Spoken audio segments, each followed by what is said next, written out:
Bienvenue sur Ici Beyrouth. Notre émission aujourd'hui portera sur le dossier de la délimitation de la frontière maritime avec Israël. Pour en discuter, je reçois sur ce plateau le général à la retraite Khalil Hello pour aborder l'aspect militaire et géopolitique, ainsi que Aboud Zahir, spécialiste dans le domaine des hydrocarbures, pour discuter de l'aspect économique et technique. Bienvenue sur Ici Beyrouth. Merci pour l'invitation. Je voudrais commencer avec vous, général. Oui.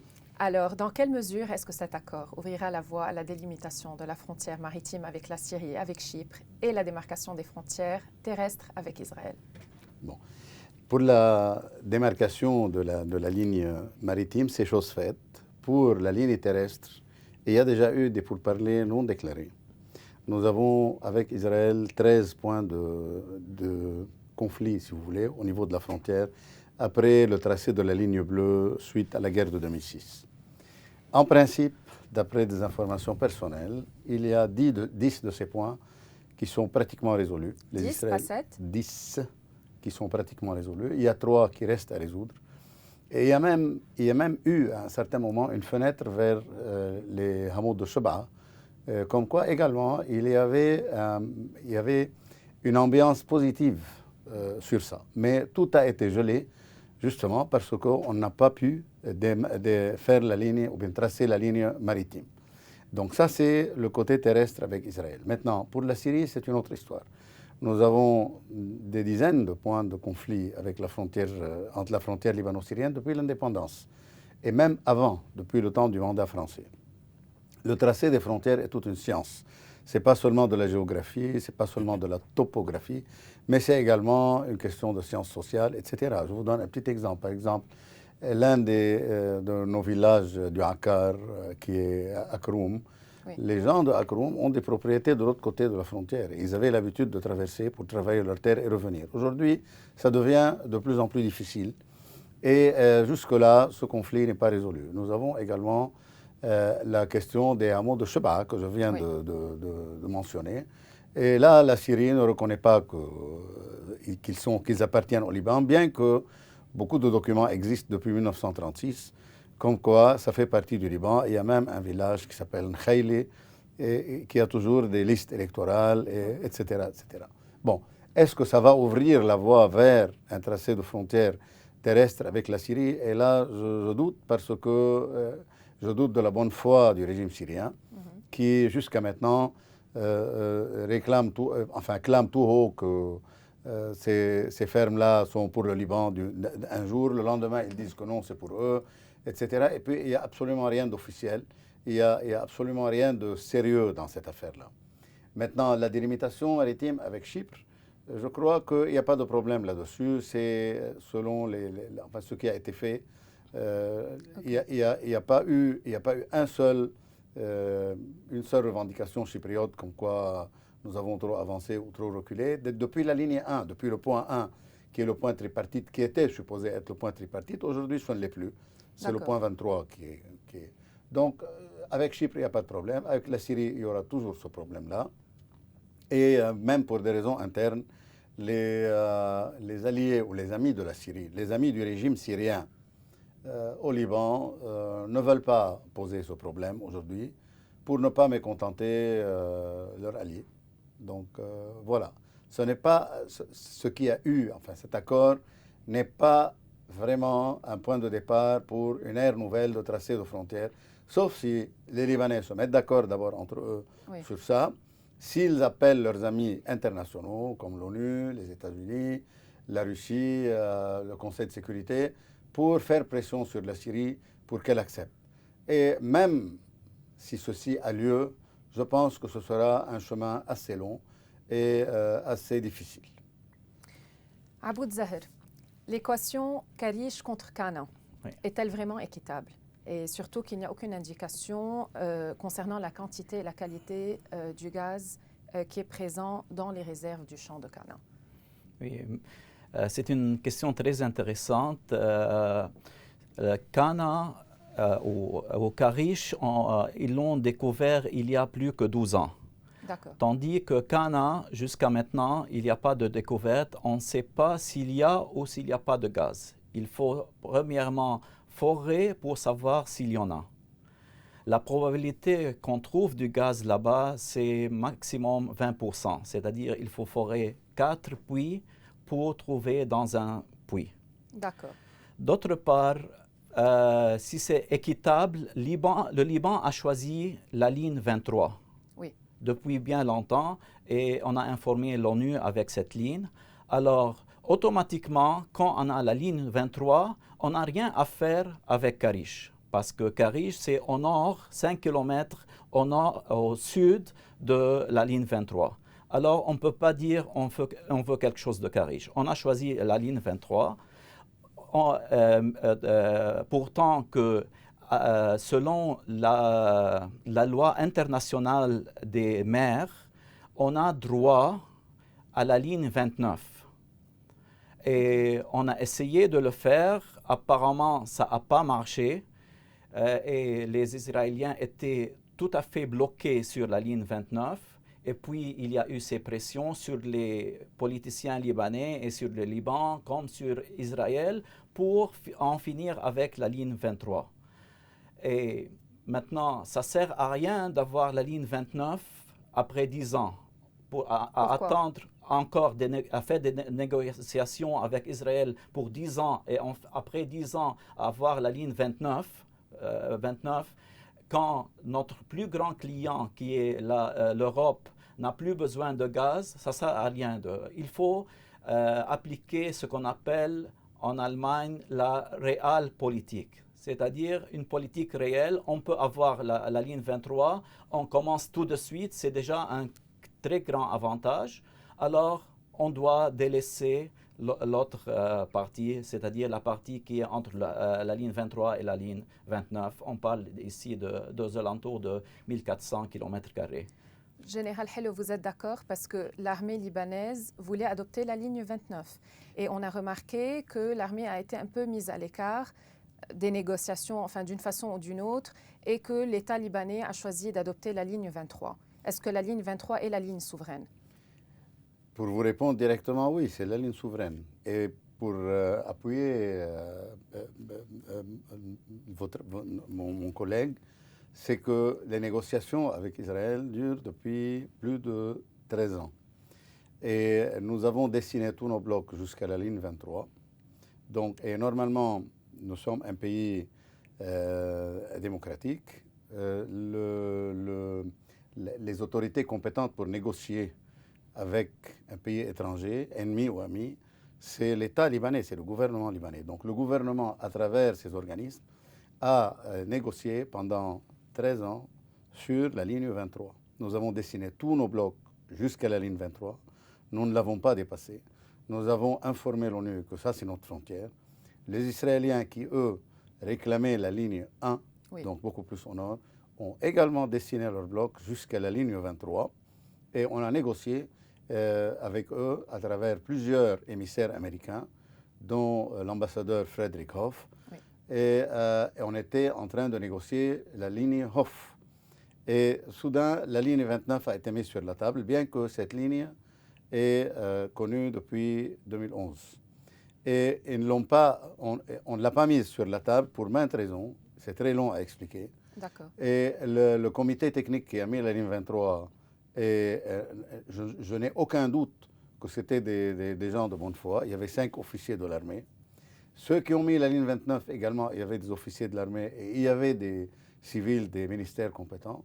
Donc, chacun a utilisé des critères différents. Et comme mon collègue vient de dire, les Israéliens ne reconnaissent pas la loi de la mer internationale. Le Liban est signataire de cette loi depuis 1994. Israël n'est pas signataire. Donc, pour pouvoir négocier avec Israël, il faut une base juridique. Cette base juridique n'existe pas. Et lors de consultations, et ce qu'on ne raconte pas sur les médias, parce qu'ils racontent la moitié de la vérité, ils disent qu'il y a une société britannique qui leur a dit que c'est la ligne 29.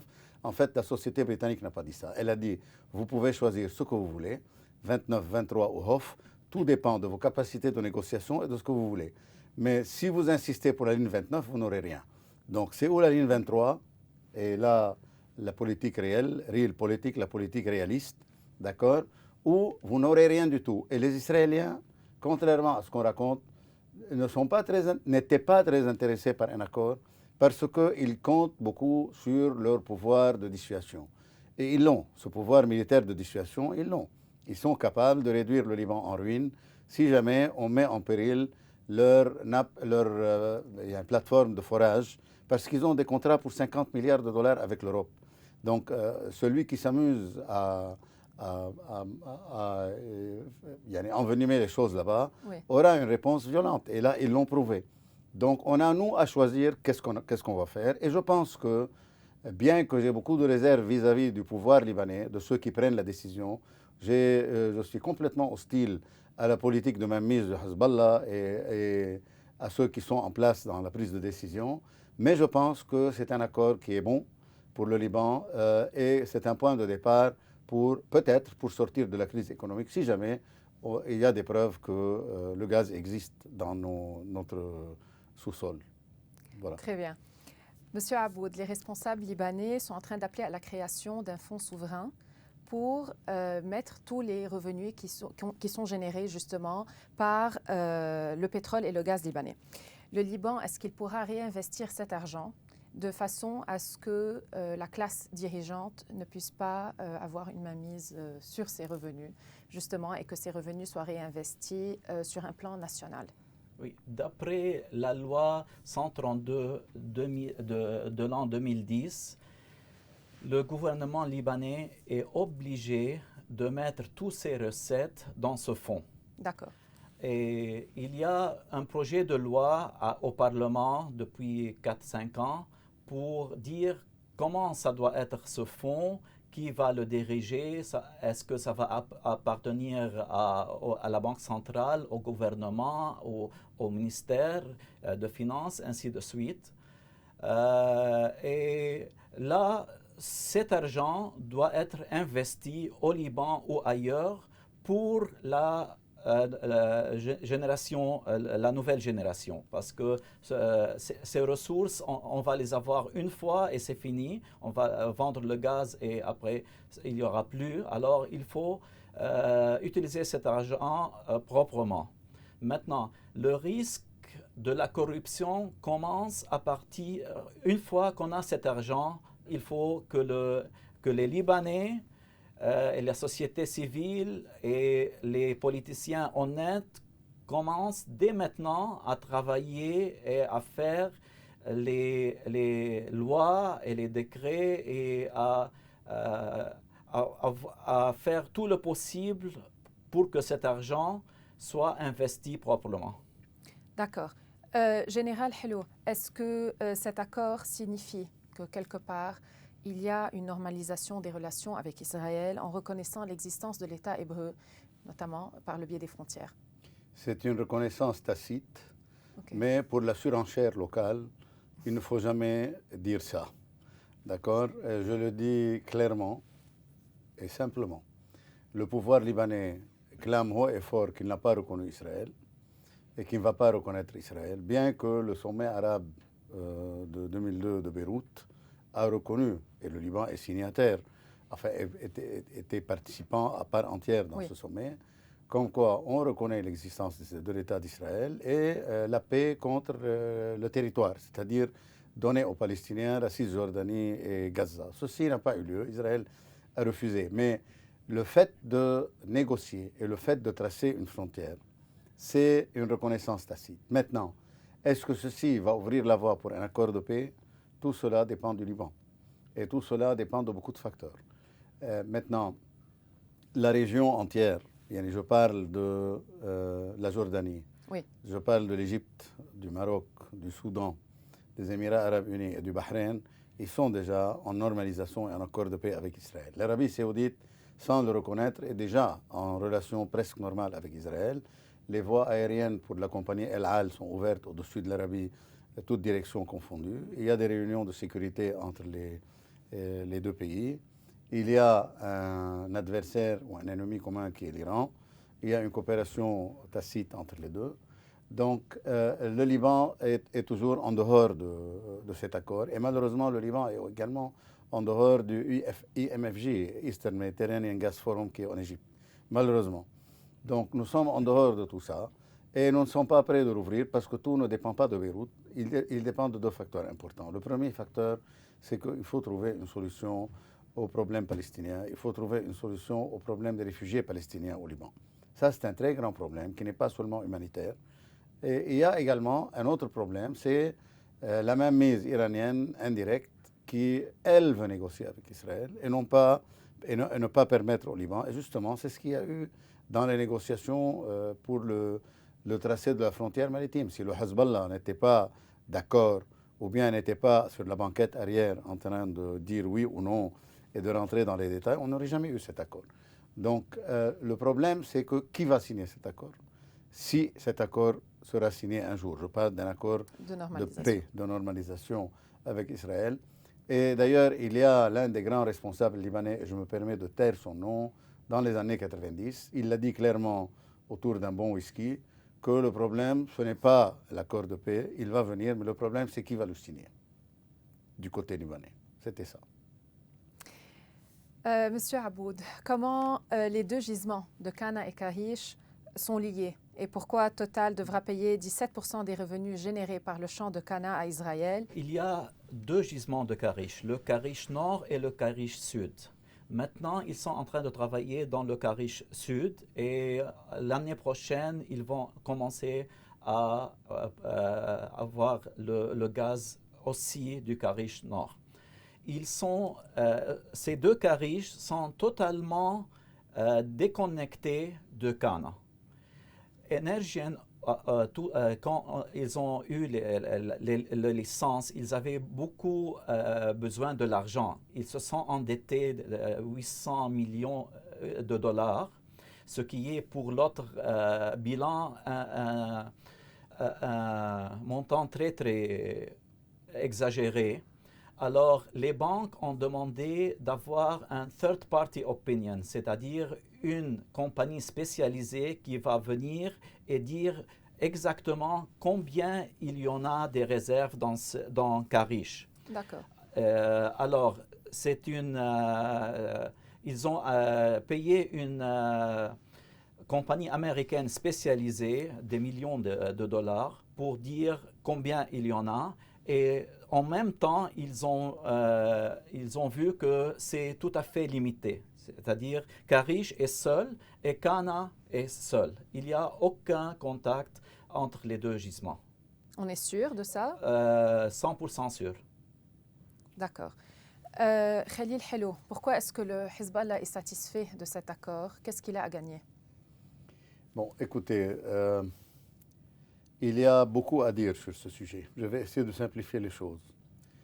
D'après les responsables de Hezbollah, cet accord n'a rien à voir avec les négociations irano-américaines de Vienne ou bien... ça n'a rien à voir de régional. C'est complètement local. Ça, c'est un. Deuxièmement, je suis persuadé que le Hezbollah n'a pas l'appétit de rentrer dans un nouvel conflit avec Israël. Mais il les menace constamment. Oui, ça c'est ce qu'ils disent n'est pas important. Ce qui est important, c'est ce qu'ils font.